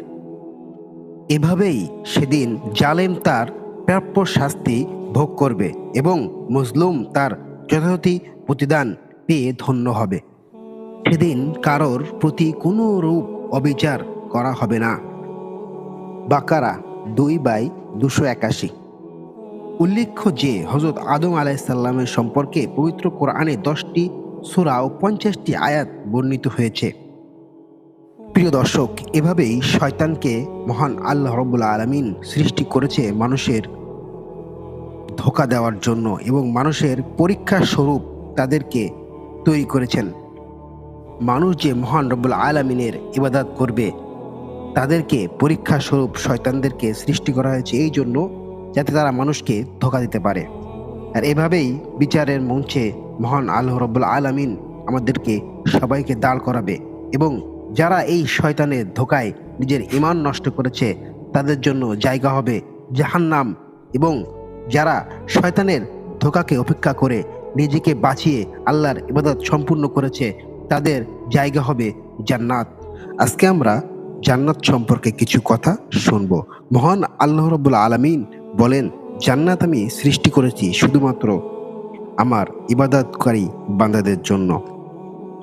জান্নাতে আর মৃত্যু হবে না। পৃথিবীতে মানুষ যত বিত্তশালী হোক এবং যত সুখ শান্তি ভোগ করুক না কেন, তবু কোনো না কোনো দুঃখ বা অশান্তি থাকেই। কোনো মানুষের পক্ষে সম্পূর্ণ সুখী হওয়া সম্ভব নয়, কিন্তু জান্নাতে কোনো দুঃখই থাকবে না। এমনকি পৃথিবীতে মাল্টি বিলিয়ন হয় আরও অনেক বেশি পাওয়ার জন্য মানুষ ভোগের আশায় ব্যস্ত থাকে। কারোর জন্য দুঃখের শেষ থাকে না। পক্ষান্তরে জান্নাতীগণ, যাকে সবচেয়ে ছোট জান্নাত দেওয়া হবে, তারাও কোনো অনুতপ্ত বা দুঃখ থাকবে না। আল্লাহ নিজেই এ ব্যাপারে সাক্ষ্য দিচ্ছেন। আর সেখানে কখনো কোনো দুঃখ কষ্ট সম্মুখীন হবে না এবং কোনোদিন সেখান থেকে তাদের বের করে দেওয়া হবে না। সূরা হিজর 48। অন্যথায় বলা হয়েছে, জান্নাতীগণ বলবেন, তিনি আমাদেরকে নিজের অনুগ্রহে চিরস্থায়ী অবস্থান দান করেছেন এবং আমাদের কোনো দুঃখ এবং ক্লান্তি নেই। সূরা ফাতির 35। নবী করিম সাল্লাল্লাহু আলাইহি ওয়াসাল্লাম বলেন, যারা জান্নাতে যাবে তারা সর্বদা সচ্ছল অবস্থায় থাকবে, দরিদ্রতা ও অনাহার কষ্ট পাবে না, তাদের পোশাক পুরাতন হবে না এবং তারা যৌবন কোনো দিনও শেষ হবে না। মুসলিম 2836। জান্নাতের অশ্লীল কথা শোনা যাবে না। পৃথিবীতে যত ঝগড়া ফাসাদ, স্বার্থপরতা, অহংকার ও হিংসার কারণ সংগঠিত হয়ে থাকে, জান্নাতে স্বার্থপরতা, অহংকার, হিংসা ইত্যাদি থাকবে না। তাই সেখানে গীবত, পরনিন্দা, পরিচর্চা, ঝগড়া, বিবাদ, অশ্লীল কথাবার্তা ইত্যাদি থাকবে না। সেখানে শুধু সৌন্দর্যপূর্ণ পরিবেশ বিরাজমান থাকবে। মহান আল্লাহ রাব্বুল আলামিন বলেন, সেখানে তারা বেহুদা অশ্লীল কথাবার্তা শুনতে পারবে না। যে কথাবার্তা হবে তা ঠিকঠাক যথাযথ। সূরা ওয়াকিয়া 25/26। অন্যথা বলা হয়েছে অর্থ, সেখানে তারা কোনো অপ্রয়োজনীয় তাৎপর্য নিয়ে মিথ্যা কথা শুনবে না। সূরা নাবা 35। অবশ্যই এ ব্যাপারে জান্নাতবাসীদেরকে জান্নাতের দ্বারারক্ষীগণ সুসংবাদ প্রদান করবেন। ইরশাদ হচ্ছে, অতঃপর যখন তারা সেখানে প্রবেশ করার জন্য আসবেন, তখন দ্বারারক্ষীগণ তাদের জন্য দরজাসমূহ খুলে রাখবে এবং জান্নাতীদেরকে সম্বোধনা করে বলবে, আপনাদের প্রতি অবিরাম শান্তি বর্ষিত হোক, অনন্তকালের জন্য এখানে প্রবেশ করুন। সূরা জুমা 73। আল্লাহ রাব্বুল আলামিন বলেন, তোমরা তোমাদের প্রভুর ক্ষমা ও জান্নাতের দিকে দ্রুত ধাপিত হও। যে জান্নাতের প্রশস্ত হবে আসমান জমিনের সমান, যা মুত্তাকিদের জন্য তৈরি করা হয়েছে। সূরা আল ইমরান 133। আল্লাহ তাআলা আরও বলেন, স্থায়ী জান্নাত, তাতে তারা প্রবেশ করবে এবং তাদের পিতা মাতা প্রতিপন্থী ও সন্তান সন্ততিদের মধ্যে যারা সৎ কাজ করেছে তারাও। আর ফেরেশতাগণ তাদের কাছে উপস্থিত হবে প্রত্যেক দরজা দিয়ে এবং বলবেন, তোমরা ধৈর্য ধারণ করেছ বলেই তোমাদের প্রতি শান্তি, আর আখিরাতে এই পরিণাম কতই না উত্তম। সূরা আর রাত 23/24। আল্লাহ সুবহানাহু ওয়া তাআলা আরও বলবেন, মুত্তাকিদের জন্য রয়েছে উত্তম আবাস, চিরস্থায়ী জান্নাত, যার দরজাসমূহ তাদের জন্য উন্মুক্ত। সূরা সাদ 49-50। আবু হুরায়রা রাদিয়াল্লাহু আনহু থেকে বর্ণিত, তিনি বলেন, রাসূল সাল্লাল্লাহু আলাইহি ওয়াসাল্লাম বলেছেন, জান্নাতের প্রবেশকারীদের একম দলটির চেহারা হবে পূর্ণিমার রাতের উজ্জ্বল চাঁদের আলোর মতো। পরবর্তী দলগুলোর চেহারা হবে উজ্জ্বল যৌতিক নক্ষত্রের মতো। তাদের নাকের স্মম ও গালের থুতু হবে না। চিরুনি হবে সোনার, ঘাম হবে মেশকের মতো সুঘ্রাণ। আরও কাঠের সুঘ্রাণমুক্ত ধোঁয়া বিবরণ করা হবে। স্ত্রীরা হবে আয়াত আলোচনা এবং আকৃতি হবে তাদের পিতা আদমের মতো, 60 হাত লম্বা। বুখারী 62-27 ও মুসলিম 28-41। জান্নাতের মর্যাদা কেমন হবে? মুগেরি ইবনে সোবা রাদিয়াল্লাহু আনহু থেকে বর্ণিত, রাসূল সাল্লাল্লাহু আলাইহি ওয়াসাল্লাম বলেন, একবার মুসা আলাইহিস সালাম তার প্রতিপালককে জিজ্ঞাসা করেছিলেন, জান্নাতের সবচাইতে নিম্ন স্তরের লোকটি কে হবে? মহান আল্লাহ রাব্বুল আলামিন বলেন, সে হলো এমন এক ব্যক্তি যে জান্নাতবাসীদেরকে জান্নাতের প্রবেশ করানোর পর আসবে। তাকে বলা হবে, জান্নাতে প্রবেশ করো। সে বলবে, হে প্রতিপালক, তা কিরূপ হবে? জান্নাতীগণ তো নিজ নিজ আবাসের অধিকারী হয়ে গেছেন, তারা তাদের প্রাপ্য নিয়েছেন। তাকে বলা হবে, পৃথিবীর কোনো সম্রাটের সাম্রাজ্য সমপরিমাণ সম্পদ নিয়ে কি তুমি সন্তুষ্ট হবে? সে বলবে, হে প্রভু, আমি এতে খুশি। মহান আল্লাহ রাব্বুল আলামিন বলবেন, তোমাদের উক্ত পরিমাণ সম্পদ দেওয়া হলো, সাথে দেওয়া হলো আরও পরিমাণ, আরও পরিমাণ, আরও সমপরিমাণ, আরও সমপরিমাণ, আরও সমপরিমাণ। পঞ্চমবারের সে বলে উঠবে, আমি পরিতৃপ্ত, হে আমার রব। আল্লাহ রাব্বুল আলামিন বলবেন, আরও 10 গুণ দেওয়া হলো, এসব তোমার জন্য। তাছাড়া তোমার জন্য রয়েছে এমন জিনিস যার দ্বারা মন তৃপ্তি হয়ে চোখ জুড়িয়ে যাবে। লোকটি বলল, হে আমার প্রভু, আমি পরিতৃপ্ত। মুসা আলাইহিস সালাম বললেন, হে আমার রব, তাদের মধ্যে সর্বোচ্চ কে? আল্লাহ তাআলা বলবেন, এরা তারাই যাদের মর্যাদা আমি নিজ হাতে সুপ্রতিষ্ঠিত করেছি এবং তার উপর মোহর করে দিয়েছি। এমন জিনিস তাদের জন্য রেখেছি যা কোনো চক্ষু কখনোই দেখেনি, কোনো কান কখনোই শুনেনি এবং কারো অন্তরে কখনোই কল্পনাও উদাও হয়নি। প্রিয় দর্শক, মহান রব্বুল আলামিন আমাদের জন্য যে জান্নাত সৃষ্টি করেছেন, সেই জান্নাত পেতে হলে অবশ্যই আমাদেরকে আল্লাহর হুকুম মানতে হবে এবং সর্বদা ভালো কাজ, ভালো ব্যবহার এগুলো মানুষের সাথে করতে হবে এবং আল্লাহর নিয়ামতকে আমাদেরকে স্বীকার করতে হবে। আল্লাহু আকবার। আল্লাহ আমাদের সবাইকে হৃদায়াত দান করুন এবং সেই সাথে আল্লাহর জান্নাত দান করুন, আমিন।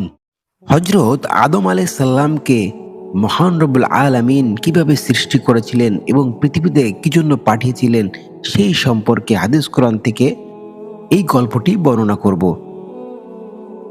আদম আলাইহিস সালামের সৃষ্টি।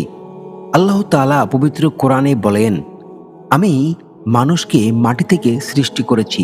সূরা হিজর 26। আল্লাহ ফেরেশতাদেরকে জানালেন, তিনি পৃথিবীতে একজন প্রতিনিধি খলিফা সৃষ্টি করবেন। ফেরেশতারা প্রশ্ন করলেন, আপনি কি এমন একজনকে সৃষ্টি করবেন যে সেখানে অনর্থ করবে ও রক্তপাত ঘটাবে? অথচ আমরা আপনার প্রশংসা ও পবিত্রতা ঘোষণা করি। আল্লাহ বললেন, আমি যা জানি তা তোমরা জানো না। সূরা বাকারা 30। আল্লাহ মাটি দিয়ে আদম আলাইহিস সালামকে তৈরি করলেন এবং নিজের পক্ষ থেকে তার মধ্য রূহ ফুঁকে দিলেন। তখন আদম আলাইহিস সালাম জীবিত হয়ে উঠলেন।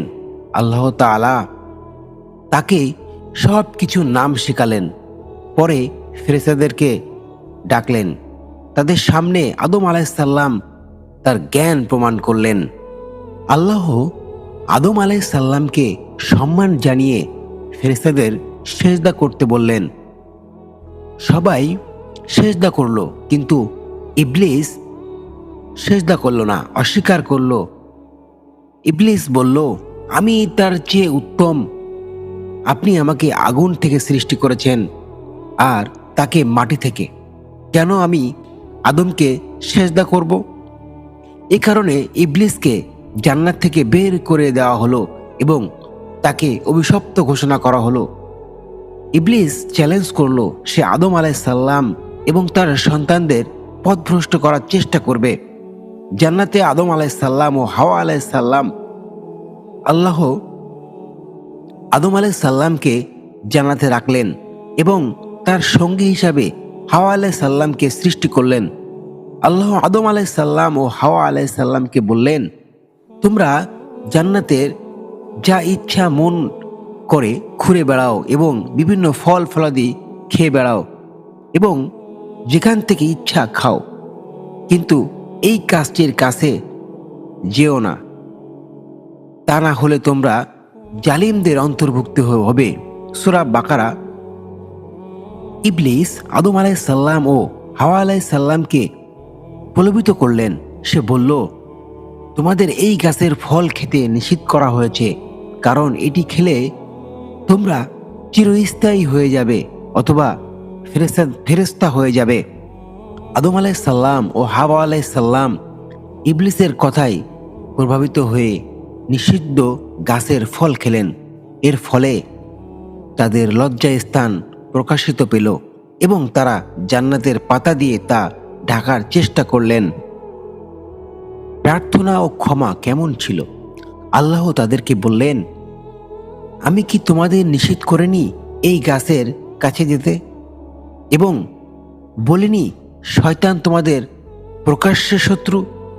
তারা বললেন, হে আমাদের প্রতিপালক, আমরা নিজেরাই নিজেদের প্রতি জুলুম করেছি। যদি আপনি আমাদের ক্ষমা না করেন ও দয়া না করেন, তবে আমরা অবশ্যই ক্ষতিগ্রস্তের অন্তর্ভুক্ত হয়ে যাব। সূরা আরাফ 23। আল্লাহ তাদের ক্ষমা করলেন, কিন্তু পৃথিবীতে পাঠিয়ে দিলেন এবং বললেন, তোমরা সবাই এখানে নেমে যাও। তোমরা একে অপরের শত্রু হবে। পৃথিবীতে তোমাদের জন্য নির্ধারিত সময় পর্যন্ত বসবাস জীবিকা থাকবে। সূরা বাকারা 36। পৃথিবীর জীবন শুরু। আদম আলাইসাল্লাম পৃথিবীতে এসে নিজের জীবিকা নির্বাহের জন্য কাজ শুরু করলেন। তিনি ছিলেন মানবজাতির প্রথম নবী। তিনি তার সন্তানদের এক আল্লাহর ইবাদত করার শিক্ষা দিয়েছেন। গুরুত্বপূর্ণ শিক্ষা। আদম আলাইসাল্লামের জীবনের গল্প থেকে আমরা শিখি, 1 নাম্বার, মানুষ ভুল করতেই পারে, কিন্তু আল্লাহর কাছে ক্ষমা চাইলে তিনি ক্ষমা করেন। 2 নাম্বার, শয়তান মানুষের প্রকাশ্য শত্রু, তাই তারা প্রলোভনে পড়া যাবে না। 3 নাম্বার, আল্লাহর আদেশ মানায় মানুষের জন্য সবচাইতে বড় দায়িত্ব। আল্লাহ তাআলা আদম আলাইসাল্লাম ও হাওয়া আলাইসাল্লামকে পৃথিবীতে প্রেরণ করার পর তাদের উপর মানব জাতির শুরু করার দায়িত্ব অপন্ন করেন। পৃথিবীতে তাদের প্রথম কাজ ছিল জীবিকা নির্বাহের জন্য পরিশ্রম করা এবং এক আল্লাহর ইবাদত করা। আদম আলাইসাল্লাম ও হাওয়া আলাইসাল্লামের পৃথিবীতে বসবাস শুরু হলে তাদের সন্তানের জন্ম হয়। কোরআন ও হাদিসে বর্ণিত আছে, তাদের প্রথম সন্তান ছিলেন কাবিল এবং তার পরবর্তী সন্তান ছিলেন হাবিল। প্রতিটি গর্ভে একটি ছেলে ও একটি মেয়ে জন্মগ্রহণ করত। হাবিল ও কাবিলের কাহিনী। আল্লাহ আদম আলাইসাল্লাম এর সন্তানের পরীক্ষা নিতে বললেন। তাদের উভয়কে আল্লাহর জন্য একটি করে কুরবানি দিতে নির্দেশ দেওয়া হয়। হাবিল তার সেরা পশুটি কুরবানি করলেন, যা আল্লাহর গ্রহণ করলেন। অন্যদিকে কাবিল কুরবানির জন্য নিম্নমানের ফসল আনলেন, যা আল্লাহ গ্রহণ করলেন না। কাবিল ঈর্ষান্বিত হয়ে হাবিলকে হত্যা করার সিদ্ধান্ত নিল। এক পর্যায়ে কাবিল তার ভাই হাবিলকে হত্যা করল। এটি ছিল পৃথিবীর প্রথম হত্যাকাণ্ড। হত্যার পর কাবিল অনুতপ্ত হয়ে এবং জানত না কিভাবে হাবিলের দেহটি লুকাবে। আল্লাহ একটি কাক পাঠালেন, যা মাটি খুঁড়ে দেখালো কিভাবে মৃত দেহ দাফন করতে হয়। এ থেকে কাবিল শিখল এবং তার ভাইকে দাফন করল। কোরআনে বলা হয়েছে, যে ব্যক্তি একজন নিরপরাধ মানুষকে হত্যা করে সে যেন সমস্ত মানব জাতিকে হত্যা করল, আর যে একজন প্রাণ রক্ষা করে সে যেন সমগ্র মানব জাতির প্রাণ রক্ষা করল। সূরা মাইদা ৩২। আদম আলাইহিস সালাম এর নবুয়াত ও শিক্ষাদান। আদম আলাইহিস সালাম শুধু মানব জাতির পিতা নন, তিনি প্রথম নবীও।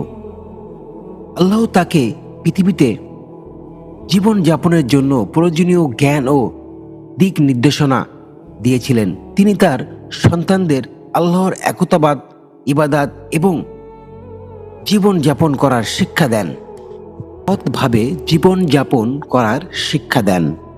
আদম আলাইহিস সালাম দীর্ঘ জীবন অতিবাহিত করেন।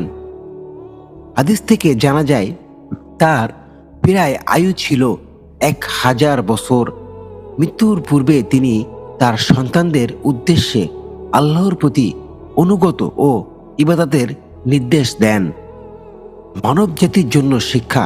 আদম আলাইহিস সালামের জীবনের এই পর্বে আমরা শিখি: 1 নাম্বার, ঈর্ষা ও হিংসা মানুষের জন্য ধ্বংস সনার্থক। 2 নাম্বার, পাপ করার পর অনুতপ্ত করে আল্লাহর কাছে ক্ষমা চাইতে হবে। 3 নাম্বার, ন্যায় ও সততার পথে চলাই মানব জাতির মূল শিক্ষা। তাই আদম আলাইহিস সালাম ছিলেন প্রথম মানুষ এবং মানব জাতির প্রথম নবী। তার জীবনের গল্প কেবল ইতিহাস নয়, এটি মানব জাতির জন্য শিক্ষণীয় এবং আল্লাহর পথে চলার একটি অনন্য উদাহরণ। আল্লাহ আমাদের আদম আলাইহিস সালামের শিক্ষা থেকে উপকৃত হওয়ার তৌফিক দান করুন, আমিন। প্রিয় দর্শক, এই গল্প থেকে আমরা জানতে পারি আমাদের আদি পিতা আদম আলাইহিস সালাম, আর এই আদম আলাইহিস সালামের জীবনের গল্পটা আমাদের জীবনের একটি শিক্ষা। তার কারণ পৃথিবীতে সর্বপ্রথম হত্যাকাণ্ডের বিচার করা হবে, আর এই হত্যাকাণ্ডের শাস্তিটা কেমন হতে পারে আপনারা এই গল্প থেকে জানতে পেরেছেন। আর সেই সাথে মহান রব্বুল আলামিনের কাছে আমরা কোনো অন্যায় করে থাকলে তার জন্য ক্ষমা প্রার্থী। তার কারণ মহান রব্বুল আলামিন আমাদের ক্ষমা করার জন্য প্রস্তুত। তিনি সর্বদা ক্ষমা করতে পছন্দ করে। তাই আমাদের সর্বপ্রথমে কোনো অন্যায় করা হয়ে গেলে তার জন্য মন থেকে অনুতপ্ত হয়ে মহান রব্বুল আলামিনের কাছে ক্ষমা প্রার্থনা করা এবং প্রত্যেকটা বিষয়ে সততা এবং মানসিকতা ভালো রেখে কাজ করা। হযরত আদম আলাইহিস সালামের পরে দ্বিতীয় নবী কে ছিলেন সেই বিষয়ে আজকে আপনাদেরকে জানাবো। হযরত আদম আলাইহিস সালামের পুত্র এবং নবুয়তের দায়িত্বপ্রাপ্ত দ্বিতীয় নবী হযরত শীস আলাইহিস সালাম কে আল্লাহ তাআলা বিশেষ জ্ঞান ও প্রজ্ঞা দান করেছিলেন এবং তিনি মানুষকে তাওহীদের দাওয়াত দিয়েছিলেন। বিভিন্ন ঐতিহাসিক বর্ণনা অনুযায়ী তার উপর কিছু সহিফা নাজিল হয়েছিল। হযরত শীস আলাইহিস সালাম পৃথিবীতে কিভাবে আসলেন এবং তার জীবনের গল্প এবং সবকিছু বিস্তারিত বর্ণনা করব। আশা করি পুরো ভিডিওটা জুড়েই আমার সাথেই আপনারা সবাই থাকবেন। হযরত শীস আলাইহিস সালাম সম্পর্কে কোরআনে সরাসরি উল্লেখ নেই, তবে বিভিন্ন হাদিস, ইসরায়েলের রেওয়াতে এবং ইসলামী ঐতিহ্যের গ্রন্থে তার জীবন সম্পর্কে বিস্তারিত বর্ণনা পাওয়া যায়। তার জন্ম ও পরিচয়। হযরত শীস আলাইহিস সালাম হযরত আদম আলাইহিস সালামের পুত্র। আরবি ভাষায় শীস শব্দের অর্থ হলো আল্লাহর দান বা উপহার। ইসলামী ঐতিহ্য অনুযায়ী আবিলের মৃত্যুর পর আল্লাহ তাআলা হযরত আদম আলাইহিস সালামকে একটি ধার্মিক সন্তান দান করেন, যিনি ছিলেন শীস আলাইহিস সালাম। তিনি কেমন ছিলেন? আল্লাহ তার প্রতি প্রজ্ঞা ও পবিত্রতা দিয়েছিলেন। তিনি ছিলেন অত্যন্ত ধার্মিক, প্রজ্ঞাবান এবং পিতা আদম আলাইহিস সালামের মতোই আল্লাহর নির্দেশ মেনে চলতেন। নবুয়াত হিসাবে আদম আলাইহিস সালামের পর নবী হযরত শীস আলাইহিস সালামকে আল্লাহর নবী হিসাবে মনোনীত করেন এবং তাওহীদের শিক্ষা প্রচারের দায়িত্ব দেন। সহিফা প্রাপ্তি। ইসলামী রিওয়ায়াত অনুযায়ী তার উপর 50টি সহিফা আল্লাহর গ্রন্থ নাজিল হয়েছিল। এতে মানবজাতির জন্য বিভিন্ন নৈতিক শিক্ষা ও নির্দেশনা অন্তর্ভুক্ত ছিল। তার জীবন ও দায়িত্ব কেমন ছিল? তাওহীদের দাওয়াত। তিনি তার সম্প্রদায়কে এক আল্লাহর ইবাদতের দাওয়াত দেন এবং শিরক ও পাপ থেকে বিরত থাকার আহ্বান জানান এবং সর্বদা আল্লাহর প্রতি বিশ্বাস রাখার জন্য তিনি আহ্বান জানাতেন। ওনার প্রথম শহর স্থাপন। বলা হয় হযরত শীস আলাইহিস সালামের নেতৃত্বে পৃথিবীতে প্রথম শহর প্রতিষ্ঠিত হয়। তিনি সমাজের ন্যায় বিচার প্রতিষ্ঠান এবং মানুষের মধ্যে ঐক্য বজায় রাখতে বিশেষ ভূমিকা পালন করতেন এবং পরস্পর সহযোগী সবাই একসাথে মিলেমিশে কাজ করার আহ্বান জানাতেন। কাবার তাওয়াফ। হযরত আদম আলাইহিস সালামের পরে তিনিও কাবার তাওয়াফ করতেন এবং আল্লাহর ঘর প্রতিষ্ঠিত এবং আল্লাহর ঘরে প্রতি বিশ্বাস সম্মান প্রদর্শন করতেন এবং সবাইকে সেই একই কথা বলতেন এবং আল্লাহর প্রতি বিশ্বাস ও অনুগত করার জন্য আহ্বান করতেন। ইবলিসের ষড়যন্ত্র ও সতর্কতা। দেখুন, আল্লাহর প্রতি বিশ্বাস এবং প্রত্যেকটা নবীর উপর ইবলিসের একটি প্রভাব ছিল এবং সেই সাথে প্রত্যেকটা মানুষ যখন ভালো কাজ করার চেষ্টা করে তখনই ইবলিস বা শয়তানের কুনজর তার উপরে পড়ে। তার থেকে পরিত্যক্ত হওয়ার প্রচেষ্টা সবাইকে করতে হবে। ইবলিস এবং তার অনুসারীরা হযরত শীস আলাইহিস সালামের সময়েও মানুষের মধ্যে বিভ্রান্ত ছড়ানোর চেষ্টা চালিয়েছিলেন। তবে তিনি সবসময় তার সম্প্রদায়কে শয়তানের ফাঁদ থেকে সতর্ক থাকার আহ্বান জানাতেন এবং সতর্ক থাকতে বলতেন এবং সবসময় তাদেরকে বলতেন, শয়তান থেকে তোমরা সবসময় সতর্ক থাকবে, কারণ শয়তান যে কোনো মুহূর্তে তোমাদেরকে পথভ্রষ্ট করার চেষ্টা করবে। তাই সর্বদা শয়তানের হাত থেকে বাঁচার চেষ্টা করতে হবে। মৃত্যু ও উত্তরাধিকারী কে ছিলেন? চলুন আমরা একটু জেনে নিই। মৃত্যু।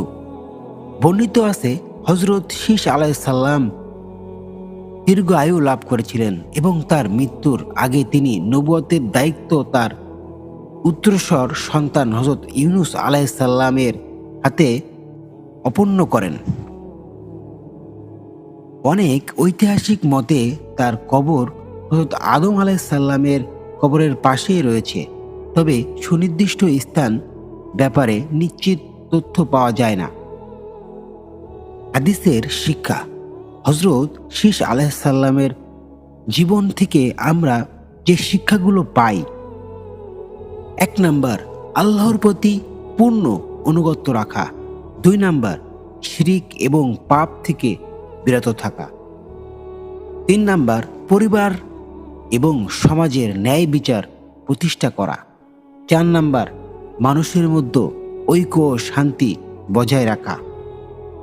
হযরত শীস আলাইহিস সালাম আল্লাহর প্রতি পূর্ণ অনুগত রাখতেন এবং সর্বদা আল্লাহর দিক নির্দেশনাগুলো মেনে চলতেন এবং সেই সাথে তার উম্মতের প্রত্যেকটা মানুষকে উনি এই শিক্ষা দান করেন এবং সবসময় বলতেন যে ভালো পথে চললে অবশ্যই আল্লাহ তার একটি বিশেষ উপহার দিবেন। আর সে সাথে শিরিক এবং পাপ থেকে বিরত থাকার আহ্বান জানাতেন। শিরিক আর পাপ এই দুইটা জিনিস, তার কারণ আল্লাহ রাব্বুল আলামিন শিরিকের গুনাহ কখনো মাফ করেন না। এই জন্য অবশ্যই সর্বদা আমরা শিরিক থেকে বিরত থাকব এবং শীষ আলাইহিস সালাম সবসময় তার উম্মতকে শিরিক থেকে বিরত থাকার কথাই বলতেন এবং পরিবার এবং সমাজ ন্যায় বিচার প্রতিষ্ঠান করা। সব সময় শীষ আলাইহিস সালাম তার উম্মতদেরকে বলতেন, তোমরা পরিবারের সকলের সাথে ভালো ব্যবহার এবং তাদের যে হক আছে সেই হক আদায় করার সর্বদা চেষ্টা করবে এবং সমাজে ন্যায় বিচার প্রতিষ্ঠান করতে হবে। সমাজে কোথায় কি হচ্ছে, কোন সমস্যা হচ্ছে, পাড়া প্রতিবেশী আত্মীয় স্বজন ভাই বোন সবাইকে সমস্যা হলে সেটাকে ন্যায় বিচার করতে হবে। এই ন্যায় বিচার প্রতিষ্ঠা তিনি করে গিয়েছিলেন। মানুষের মধ্যে ঐক্য ও শান্তি বজায় রাখার চেষ্টা সর্বদা উনি এই কাজটি বেশিরভাগ ভাবেই করার চেষ্টা করেছিলেন। মানুষের মধ্যে সর্বদা শান্তি, ঐক্য মানে একসাথে সবাইকে কাজ করার আহ্বান করতেন এবং সবসময় শান্তির রাখার চেষ্টা করতেন। হযরত শীষ আলাইহিস সালামের জীবন থেকে আমরা এই বিশেষ গুণগুলা পেয়ে যাই। উল্লেখযোগ্য হাদিস ও ঐতিহ্য। হযরত শীষ আলাইহিস সালাম সম্পর্কে বিশেষ হাদিস সরাসরি কম পাওয়া যায়, তবে তার সম্পর্কে বেশিরভাগ তথ্য পাওয়া যায় ইসরায়েলের রেওয়াতের থেকে। এই বিষয়ে হাদিসে বলা হয়েছে, ইসরায়েলের রেওয়াতে বিষয়গুলো আমাদের মানতে কোনো সমস্যা নাই, যদি তা ইসলামের মূল আকীদার সঙ্গে বিরোধ না করে। সহিহ বুখারী। এই কারণে শীষ আলাইহিস সালাম সম্পর্কে তথ্য গ্রহণ করার সময় আমাদের সতর্ক থাকা উচিত। আল্লাহ তাকে যে জ্ঞান ও প্রজ্ঞা দান করেছিলেন তা মানবজাতির জন্য এক বিরাট আশীর্বাদ হিসাবে বিবেচিত হয়। তবে আমরা চেষ্টা করব সব সময় মানুষের কল্যাণে ভালো কাজ করার চেষ্টা করব এবং সর্বদা মানুষের সাথে খারাপ ব্যবহার থেকে বিরত থাকব। নিজের পাড়া প্রতিবেশী আত্মীয় স্বজন সবার সাথে ভালো ব্যবহার করার চেষ্টা করব এবং সেই সাথে আমার আশেপাশে কি হচ্ছে না হচ্ছে সেগুলো খোঁজ নেওয়ার চেষ্টা করব এবং আমার সামনে পড়া কোনো অন্যায় অবিচার হলে সেটাকে সঠিক বিচারের আওতায় আনার চেষ্টা করব। মিথ্যা কাজ থেকে, মিথ্যা কথা থেকে, খারাপ কাজ থেকে বিরত থাকার চেষ্টা করব এবং সেই সাথে শিরিক করা থেকে বিরত থাকব। তার কারণ শিরিক আমরা যখন করি তখন আমাদের অজান্তেই অনেক শিরিক আমরা করে ফেলি। তো সেই শিরিকের হাত থেকে বাঁচতে হবে। তার কারণ মৃত্যুর আগ পর্যন্ত আমরা শিরিকের গুনাহ বুঝতে পারি না, অনেক শিরিক করে ফেলি। তাই শিরিকের হাত থেকে অবশ্যই বাঁচতে হবে আমাদেরকে। তার কারণ আল্লাহ রাব্বুল আলামিন কখনো শিরিকের গুনাহ ক্ষমা করেন না। যদি আপনি মন থেকে তওবা করতে পারেন তাহলেই হয়তো শিরিকের গুনাহ আপনি মাপ পেতে পারেন। নিজেদেরকে রক্ষা করব, সর্বদা ভালো ভালো কাজ করার চেষ্টা করব। তো প্রিয় দর্শক, আশা করি গল্পটা কেমন হয়েছে অবশ্যই কমেন্টস করে জানাবেন আর এই গল্পটি আপনার বন্ধুদের মাঝে শেয়ার করে দেবেন, যাতে আপনার বন্ধুরাও বা আত্মীয়স্বজনও এই গল্পটি থেকে কিছুটা হলেও শিক্ষা গ্রহণ করে।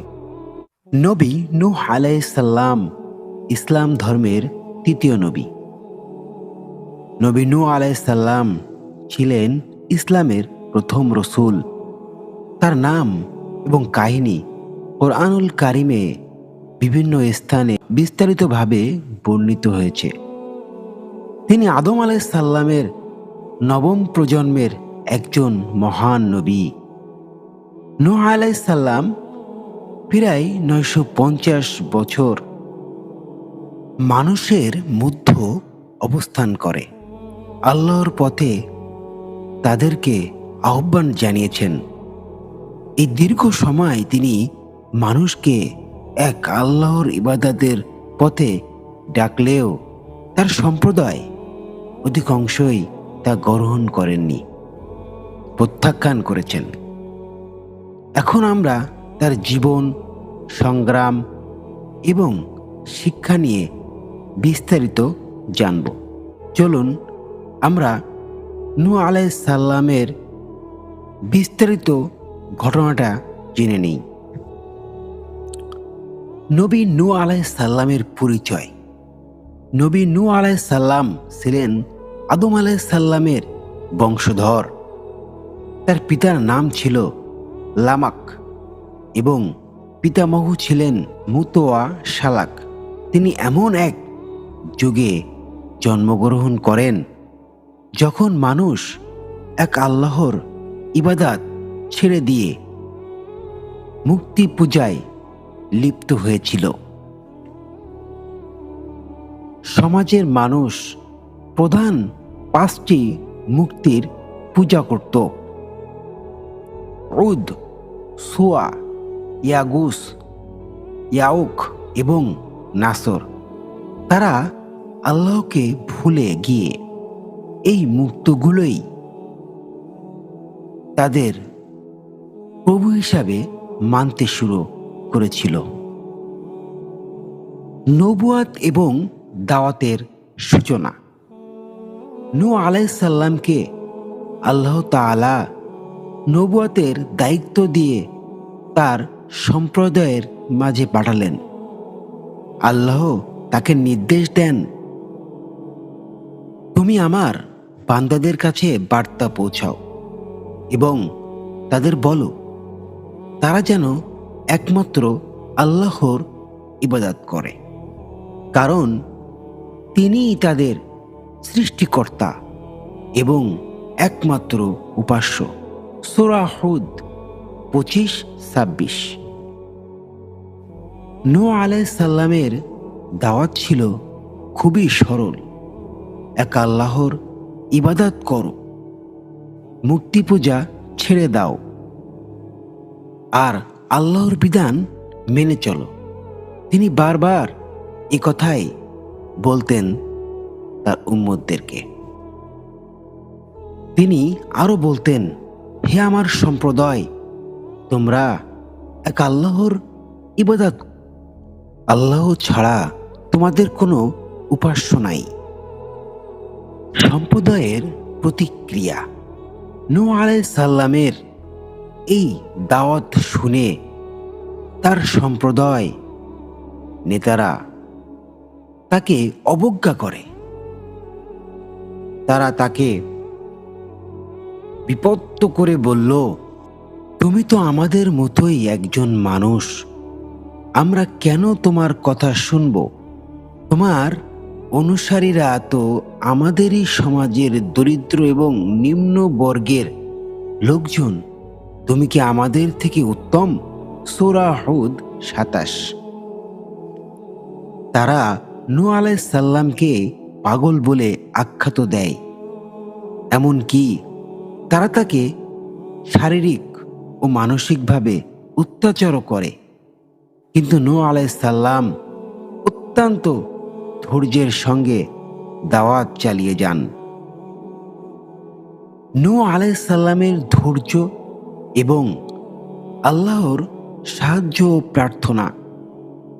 নূহ আলাইহিস সালাম 950 বছর ধরে মানুষকে আল্লাহর পথে ডাকলেন। এত দীর্ঘ সময় প্রচেষ্টা সত্ত্বেও তার সম্প্রদায়ের খুব অল্প সংখ্যক লোক তার কথা মেনে ঈমান এনেছিল। যখন তিনি বুঝতে পারলেন তার সম্প্রদায় আর আল্লাহর পথে আসবে না, তখন তিনি আল্লাহর কাছে ফরিয়াদ করেন, হে আমার পালনকর্তা, তারা আমার দাওয়াত প্রত্যাখ্যান করেছে। এখন তুমি তাদের জন্য এমন একটি শাস্তি নির্ধারণ করো যাতে তারা আর পৃথিবীতে পাপ করতে না পারে। সূরা নূহ 26। নৌকা নির্মাণ এবং মহাপ্লাবন। আল্লাহ তাআলা নূহ আলাইহিস সালামকে নির্দেশ দেন, একটি নৌকা তৈরি করো। তিনি বলেন, তুমি আমাদের নির্দেশ এবং দেখভালের মধ্যেই নৌকা নির্মাণ করো। যারা অত্যাচার করেছে তাদের ধ্বংসের সময় ঘনিয়ে এসেছে। সূরা হুদ ৩৭। নূহ আলাইহিস সালাম কাঠ সংগ্রহ করেন, একটি বিশাল নৌকা তৈরি করেন। যখন নৌকা তৈরির কাজ চলছিল তখন তার সম্প্রদায় তাকে উপহাস করে বলতো, তুমি পাগল হয়ে গেছো, মরুভূমিতে নৌকা বানিয়ে কি করবে? আল্লাহর হুকুমে একদিন মহাপ্লাবন শুরু হয়। আকাশ থেকে ভারী বৃষ্টি এবং মাটি থেকে প্রবল পানি বের হতে থাকে। আল্লাহ নূহ আলাইহিস সালামকে তার ঈমানদারদের, অনুসারীদের এবং কিছু পশু পাখি নৌকায় তুলে নিতে নির্দেশ দেন। অবাধ্য পুত্রের পরিণতি। নূহ আলাইহিস সালামের পুত্র কাফেরদের পক্ষ ছিল। প্লাবনের সময় নূহ আলাইহিস সালাম তাকে নৌকায় উঠাতে ডাকেন, কিন্তু সে বলল, আমি এক উঁচু পাহাড়ে আশ্রয় নেব, সেটি আমাকে বাঁচিয়ে দেবে। সূরা হুদ ৪৩। তখন এক বিশাল ঢেউ এসে তাকে প্লাবিত করে। মহাপ্লাবনের সমাপ্তি এবং নতুন সূচনা। মহাপ্লাবনের পর পৃথিবীর সমস্ত কাফেররা ধ্বংস হয়ে যায়। নূহ আলাইহিস সালাম এবং তার সঙ্গে থাকা ঈমানদাররা নিরাপদে নৌকা থেকে নেমে আসেন। আল্লাহ তাআলা তাদের একটি নতুন জীবনের সূচনা করতে বলেন। নূহ আলাইহিস সালামের শিক্ষা। নূহ আলাইহিস সালামের জীবন থেকে আমরা যে শিক্ষা পাই, ১ নাম্বার, ধৈর্য, বিপদ ও দুঃসময়ের ধৈর্য ধরতে হবে। ২ নাম্বার, একতাবাদ, শুধু এক আল্লাহর ইবাদত করতে হবে এবং মূর্তি পূজা এড়িয়ে চলতে হবে। ৩ নাম্বার, আল্লাহর প্রতি নির্ভরশীলতা, যে কোনো পরিস্থিতিতে আল্লাহর উপর ভরসা করতে হবে।